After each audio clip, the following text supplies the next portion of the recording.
उन्हाळ्याच्या दिवसात भाजीपाल्याचे भाव अत्यंत वाढलेले असतात. ह्यात भाजीपाल्यामध्ये महत्त्वाचे म्हणजे टमाटे ही भाजी असते आणि ह्या टमाट्याला भाव नसल्यामुळे शेतकरी अक्षरशः टमाटे शेतामध्ये टाकून देत आहे. आपण बघू शकतो की आपण परभणीच्या शिंगणापूर शिवारातील एकनाथ साळवे यांच्या शेतात आहोत आणि यांनी 6.5 एकरमध्ये हे टमाटे उगवले होते आणि अक्षरशः भाव नसल्यामुळे यांनी टाकून दिलेले दिसत आहेत.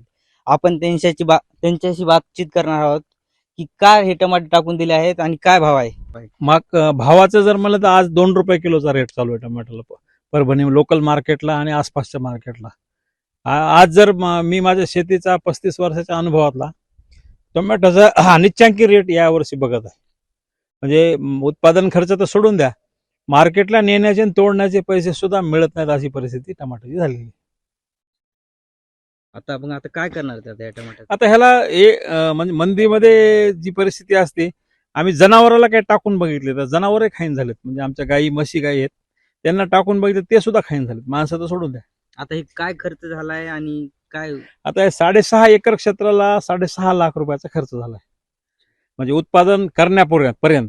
आता इथून हार्वेस्टिंग आणि मार्केटला पोहोचवण्याचा खर्च वेगळा आहे.